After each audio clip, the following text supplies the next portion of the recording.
Praise the lord. ప్రభునేసు నామములో అందరికీ వందనములు. యేసయ్య మాటను ఈ కార్యక్రమాన్ని వీక్షించడానికి ప్రేమతో మిమ్మను ఆహ్వానిస్తున్నాం. ఈ దినము అపోస్తలుడైన పౌలు కొరింథీయులకు రాసిన మొదటి పత్రిక 2వ అధ్యాయము మొదటి 5 వచనాలను ధ్యానించుకుందాం.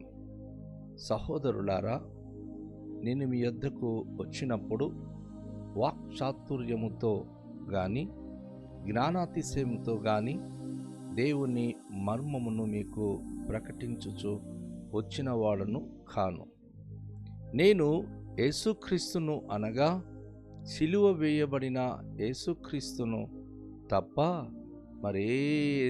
మరి దేనిని మీ మధ్య నెరుగకుందునని నిశ్చయించుకొంటిని.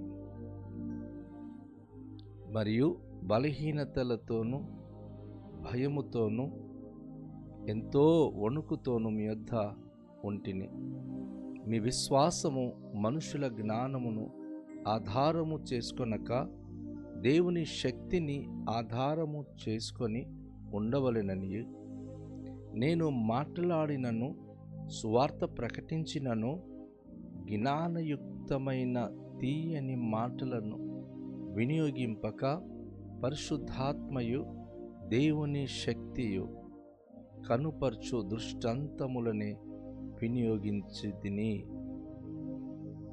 ప్రభునందు ప్రియమైన వాళ్ళారా, అపోస్తలుడైన పౌలు కొరింథీ సంఘంలో వాక్యం చెప్పినప్పుడు తను ఏ రీతిగా ఆ సంఘానికి వెళ్ళి పరిచర్య చేశారో ఆ విషయాన్ని ఇక్కడ చాలా చక్కగా వివరిస్తున్నాడు.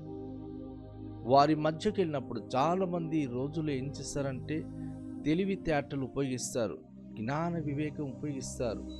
మేము చాలా జ్ఞానవంతులమని ఏవో తమకు నచ్చిన విషయాలని చెప్తారు.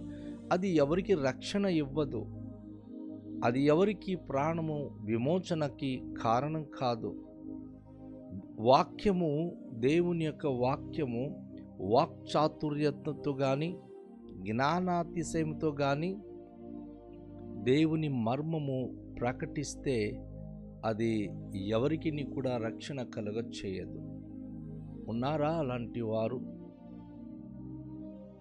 నా జ్ఞానము, నా తెలివితేటను బాగా చదువుకున్నాను అని అతిశయిస్తూ దేవుని పరిచర్య చేస్తే విద్య లేని పామర్లను గొప్ప నాయకుడిగా ప్రభు వాడుకున్నాడు. కానీ ఈరోజు సమాజంలో చూడండి, ఎవరైతే పెద్ద చదువుకున్నానని సంఘానికి వచ్చి తమకు తాము గొప్పలు చెప్పుకుంటున్నారు, మనుషులు అలా ఊహించుకున్న వాడు వాడబడడు, ఆ వ్యక్తి పరిచయలో వాడబడడు. అందుకే అపోస్తలుడైన పౌలు ఒక మోడల్ రోల్. అపోస్తలుడైన పౌలు ఒక ఫిలాసఫర్, ఆయన ఒక తత్వశాస్త్రవేత్త. కానీ ఎప్పుడు కూడా తత్వశాస్త్రముతో యేసయ్య వాక్యాన్ని సరిపోల్చి మాట్లాడలేదు. తనకేదో జ్ఞానం ఉంది కదా, వివేకం ఉంది కదా అని దానిని ప్రదర్శించి ప్రజల మధ్య ఆయన సువార్త ప్రకటించలేదు. ఆయన అదే అంటున్నాడు, తనకున్న జ్ఞానానుసారంతో, ఆయన జ్ఞానాతిశయంతో దేవుని మర్మమును ఆ కొరింథీ సంఘానికి ఆయన ప్రకటించలేదు. ఈ రోజుల్లో సేవకులు ఎక్కడ పడిపోతున్నారంటే, వీళ్ళందరూ చదువులేనోళ్ళు, నేను చాలా పెద్ద చదువుకున్నవాడిని, నేనేంటి వీళ్ళ మధ్య పని చేయడం ఏంటి, నేనేంటి వీళ్ళతో సాంగత్యం ఏమిటి? ఏ సేవకుడిలో ఈ తత్వం వస్తుందో ఆ సేవకుడు దమ్మిడికి పనికిరాడు. దేవుని వాక్యం ఏం చెప్తుంది అంటే, అపోస్తలుడైన పౌలు తనకున్న వాక్ శక్తి, మంచి మాటకారి, ఆ మాటను బట్టి సువార్త ప్రకటించలేదు. జ్ఞానాతిశయం బట్టి సువార్త ప్రకటించలేదు. దేవుని మర్మము ఆ విధమైనటువంటి పద్ధతితో ఆయన ప్రజలకు ప్రకటించలేదు అని తనకు తాను స్పష్టంగా చెప్పుకుంటూ ఉన్నాడు.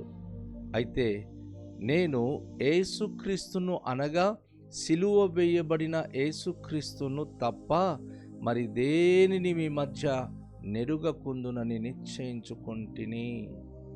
ప్రజల మధ్యకు వెళ్ళినప్పుడు తన చదువుకు సంబంధించింది కానీ, తన జ్ఞానమును బట్టి కానీ, తన తెలివితేటను బట్టి ఏమీ మాట్లాడలేదు. కానీ ఆయన మాట్లాడింది ఏంటంటే కేవలము ప్రభు అయిన యేసుక్రీస్తు సిలువను గురించి. ఎందుకంటే మొదటి అధ్యాయంలో మనం చూసాం, సిలువను గూర్చిన వార్త నశించు వారికి వెరితనమే కానీ ఎవరైతే విశ్వసిస్తున్నారో వారికి దేవుని శక్తి. కనుక అపోస్తలుడైన పౌలు సిలువలో ఉన్న దైవిక శక్తి ఏంటో ప్రజలకు చెప్పాడే తప్ప తన బుర్రలో ఉన్నటువంటి తెలివితేటలు, తన యొక్క తత్వశాస్త్రములో ఉన్నటువంటి లోతైన విషయాలు అది ఎవరికి ఏది కూడా చెయ్యదండి. అది బోల్డ్ మంది బోధిస్తూ ఉంటారు. ఏదేదో చేశాము, ఏదేదో చెందాము, ఏదేదో చదువుకున్నాం, దాని ద్వారా ఒక్కరు రక్షించబడలేరు. కానీ యేసయ్య ప్రేమ గురించి, యేసయ్య సిలువ గురించి ఉన్నది ఉన్నట్టుగా మనం బోధించగలిగితే, అది గనక ఇతరులతో చెప్పగలిగితే దాని ద్వారా అనేక మంది రక్షించబడతారు. అందుకే అపోస్తలుడు పౌలు అంటున్నాడు, నేను మీ మధ్యకు వచ్చినప్పుడు సిలువ వేయబడిన యేసుక్రీస్తు తప్ప మరి దేనిని మీ మధ్య నెరుగనుకుందునని నిశ్చయించుకొంటిని. ఇంకా వేరే ఏ ఇతర విషయాలు మీ మధ్యకు వచ్చి మాట్లాడలేదు. చాలామంది సువార్త ప్రకటించినప్పుడు మేము ఫలానా కులానికి సంబంధించిన వాళ్ళం, మేము ఫలానా వంశానికి సంబంధించిన వాళ్ళం, వీటి ద్వారా రక్షించబడలేరండి. క్రీస్తు ప్రేమ తెలిపి క్రీస్తు సిలువను గూర్చి బోధ ప్రజలకు బోధించాలి. వినరు, అంగీకరించరు, కానీ ఒకరోజు కాకపోతే ఒకరోజు అంగీకరించి తీరుతారు. సిలువలో అట్టి శక్తి ఉంది. యేసయ్య ప్రేమ అందులో దాగున్నాయి. ఆయన ప్రేమ తత్వాన్ని మనము బోధించే వారంగా ఉండాలి. అదేవిధంగా అపోస్తలుడు పౌలు అంటున్నాడు, మరియు బలహీనతతోనూ భయముతోనూ ఎంతో వణుకుతోనూ మీ యొద్ద ఉంటిని. ఏంటి ఇక్కడ 3 మాటలు ఆయన తెలియచేస్తున్నాడు. సువార్త ప్రకటించడానికి వెళ్ళినప్పుడు మనుషుల యొక్క బలహీనతలు తను గ్రహించి వారు ఎలాంటి వారో ఇతను కూడా అలాంటి వారుగా మారినట్లుగా, సేవకుడు కనుక ఫోజు కొట్టల, బలహీనతతో తన అనుభూతులు, తన కష్టబాధలు, తనకు దేవుడు ఏ రీతిగా మేలు చేస్తున్నాడు అది చెప్తూ, భయము ఎక్కడ ఒకవేళ నా మాట తప్పిపోతుందో, రక్షణకు రావాల్సిన వారు ఎవరైనా తప్పిపోతారేమో అని భయముతోనూ వణుకుతోనూ ప్రజల మధ్య ఆయన పరిచర్య చేయడానికి వెళ్ళినట్లుగా అపోస్తలుడైన పౌలు తెలియచేస్తున్నాడు. నిజమే, మనం బలహీనులము, మన చుట్టూ ఉన్న ప్రజలు కూడా బలహీనులు. ఏదైనా ఎవరిని ఇస్తాము అంటే కాదనము. మన చుట్టూ ఉన్న మనుషులు కూడా అంతే. వారికంటే శక్తివంతుడైన బలవంతుడైన వాని గురించి వింటేనే వారు అది నమ్మి ఆ బలవంతుని చెంతకు చేరి ఆయనను బట్టి జీవించడానికి ఇష్టపడతారు. మన గొప్పతనాలు చెప్తే మన ద్వారా వారికి ఏమీ కూడా పనికి రాదు.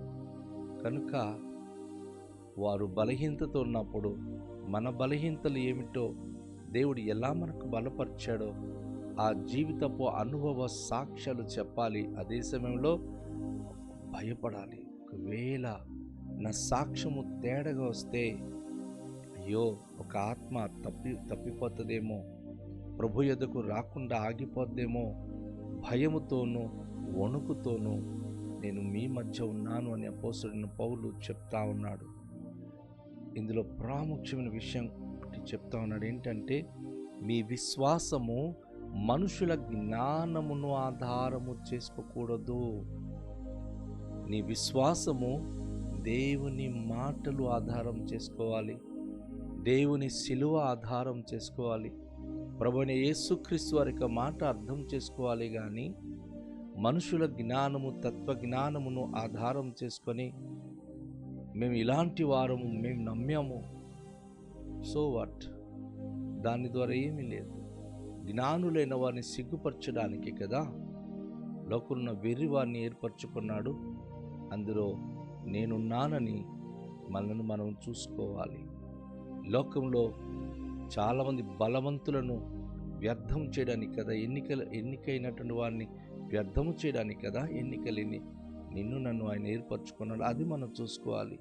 సో మన విశ్వాసము మనుషుల జ్ఞానమును ఆధారము చేసుకోకూడదు, దేవుని శక్తిని ఆధారము చేసుకొని ఉండాలి. అవును, దేవుడు శక్తివంతుడు. తన మాటలో శక్తి ఉంది, తన శిలువలో శక్తి ఉంది.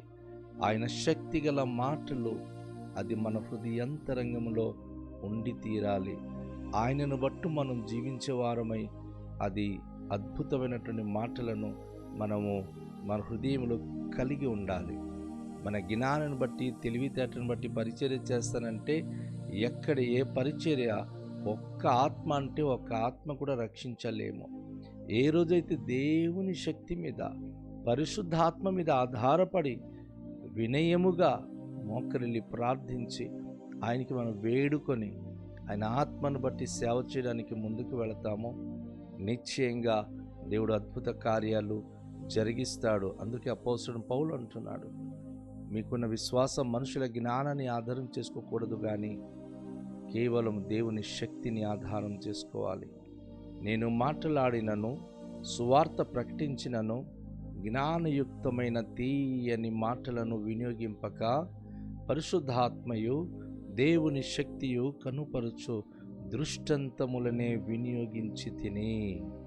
సువార్త పరిచర్యలో వాడుకునే విధానాలు అపోస్తలుడు పౌలు ఇక్కడ చెప్తా ఉన్నాడు. సేవకులారా, సంఘ ప్రియ దేవుని బిడలారా, మన సువార్త ప్రకటించినప్పుడు మన జ్ఞానమును బట్టి తీయని మాటలతో ఎవరికి మన సువార్త ప్రకటించకూడదు. ఈ మాట చెప్తే వాళ్ళు మారిపోతారని మీరు అనుకుంటే అది భ్రమ. మన తీయని మాటల ద్వారా ఎవరు రక్షించబడలేరు, విమోచించబడలేరు. కానీ దేవుని సువార్త ప్రజల్లో పనిచేయాలంటే, ఒక మనిషికి హృదయంలో పనిచేయాలంటే పరిశుద్ధాత్మయు దేవుని శక్తిని దృష్టాంతములుగా మనం వినియోగించాలి. పరిశుద్ధాత్మకున్న శక్తి, దేవునికున్న శక్తి ప్రజలకు మనం సూటిగా చెప్పగలగాలి.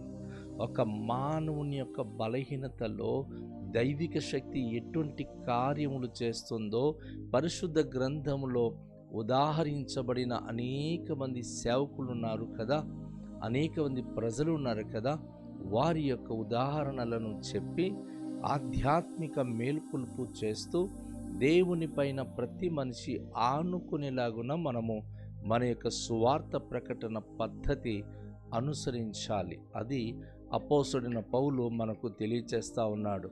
కనుక దేవుని ప్రియ బిడలైన మీకు ఈరోజు ప్రభు ఈ యొక్క వాక్యం ద్వారా తెలియచేసే మాట ఏమిటంటే, సువార్తలో ఎప్పుడు తెలివితేటలు ఉపయోగించొద్దు, వాక్ శక్తి ఉపయోగించొద్దు, జ్ఞానయుక్తమైన తీయని మాటలు ఉపయోగించొద్దు. కానీ పరిశుద్ధాత్మ శక్తి, దేవుని శక్తి కనుపరిచేటటువంటి దృష్టాంతాలు ఏవైతే పరిశుద్ధ గ్రంథంలో దేవుడు జరిగించి ఉన్నాడో అవని చెప్పుకుంటూ దేవుని సువార్త ఆయనకు మహిమకరంగా ప్రకటించాలి. రండి, తలలుంచుకొని ప్రార్థన చేద్దాం. దయగల తండ్రి, మీకు వందనాలు. సువార్త ఎలా ప్రకటించాలో, సువార్తలో మేము వాడుకోవాల్సిన విధానము ఎట్టిదో ఈరోజు నేర్పించారు. ఈ మాటలను మా జీవితాల్లో ప్రభు మేము అన్వయించుకొని మాకు నచ్చినట్లుగా మేము సువార్త, మా తెలివితేటలతో సువార్త ప్రకటించేవారంగా, చమత్కారమైన మాటలతో సువార్త ప్రకటించేవారంగా కాక పరిశుద్ధాత్మ శక్తితో, దేవుని శక్తితో సువార్త ప్రకటించే అట్టి అనుభూతి మాకు దయచేయమని యేసు నామములో ప్రార్థిస్తున్నాము తండ్రి, ఆమేన్. అందరికీ షాలోం. ప్రభు మనలను దీవించునుగాక.